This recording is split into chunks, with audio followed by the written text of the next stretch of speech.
अच्छा, अब हम लोग देख रहे हैं सॉर्टिंग को। इसके अंदर हम लोग सबसे पहले देखेंगे असेंडिंग ऑर्डर, यानी कि बड़े से छोटे में। जैसे यहाँ पे रे है ना 5 2 4 1 3, हम लोगों ने इसको सॉर्ट करना है 1 2 3 4 5।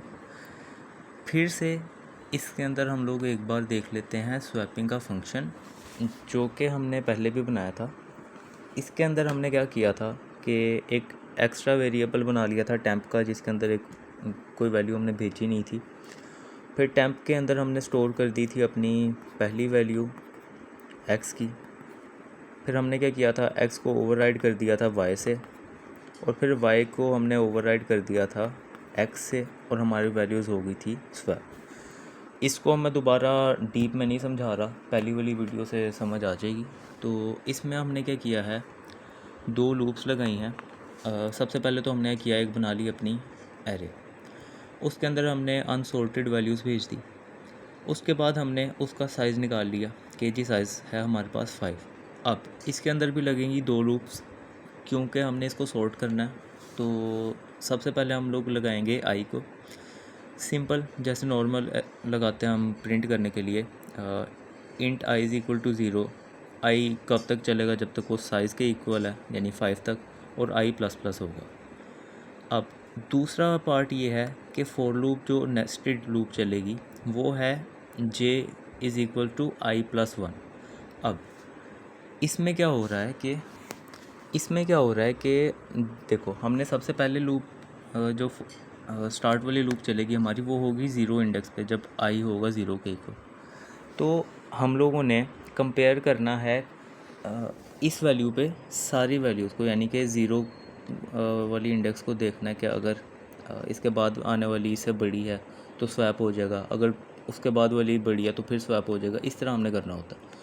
तो हमने क्या किया, j is equal to i plus 1 means के यहाँ पे ज़ीरो वैल्यू है ना, आई प्लस 1 हो गया 1। तो अब जैसे यहाँ पे ज़ीरो इंडेक्स पे 5 पड़ा हुआ है, तो यहाँ पे ये आ गया आई हमारा, और आई प्लस 1 जे, और ये आ गया जे। अब ये दो वैल्यूज़ होंगी आपस में कंपेयर, तो इसलिए हमने किया j is equals to i plus 1। Hopefully समझ आ गई होगी, नहीं आई तो लाजमी पूछ लेना। अब हमने क्या किया, इधर लगा दी इफ़ स्टेटमेंट कि अगर तो हमारा i j से बड़ा है तो हमारा स्वैप वाला फंक्शन जो हमने पहले भी देखा स्टार्ट में, वो परफॉर्म होगा। अगर नहीं, यानी एल्स वाली लगी नहीं है कंडीशंस, मींस के अगर ये चीज़ नहीं है तो बस अगले साइकिल पे चला जाएगा, यानी i इज़ इक्वल टू 1 हो जाएगा। तो मीन्स के जैसे हमारा सबसे पहले i इज़ इक्वल टू 0 है, तो j प्लस 1 हो गया। अब ये दोनों हुए कंपेयर, यहाँ पे क्योंकि 5 बड़ा है 2 से, तो ये चला जाएगा यहाँ पे, ये आ गया 2। ठीक, अब इसके बाद क्या होगा कि अगली वैल्यूज़ आएंगी। अगली वैल्यूज़ किस तरह आएंगी कि यहाँ पे भी j इज़ इक्वल टू 1 है ना, और लूप के अंदर हमने किया है j प्लस प्लस।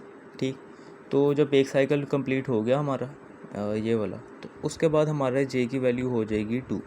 तो ज़ीरो कंपेयर होगा इसके साथ। अब क्योंकि दोनों एक दूसरे यानी 2 4 से छोटा है, ये अपनी जगह पे ही रहेगा, और 4 ऐसे का ऐसा। अब उसके बाद दोबारा j plus plus is equal to आ गया 3।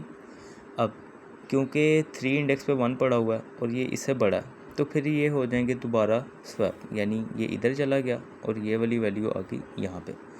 तो अब हमारे पास आ गया 1 5 4 2 3।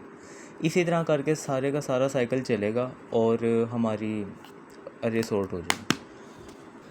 सेम प्रोसेस है डिसेंडिंग ऑर्डर में, बस हमने उसके अंदर क्या करना है कि ये वाला साइन जहाँ पे पहले था कि if I is greater than J, तो हमारा स्वैपिंग वाला फंक्शन परफॉर्म हो रहा था। इस बार हमने क्या करना है, if I is less than J, तो हमारा स्वैप होगा। ये देख लो एक बार दोबारा, जैसे यहाँ पे है कि आई बड़ा हो जे से तो होगा, और यहाँ पे है डिसेंडिंग ऑर्डर में, यानी हमने 5 4 3 2 1 पे जाना है।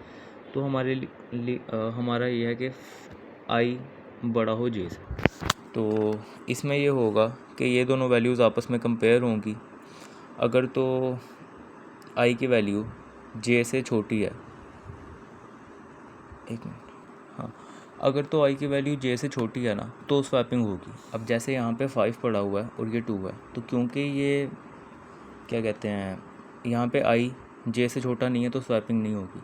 तो इसी तरह करके सारी अरे होगी और ये भी सॉर्ट हो जाएगी।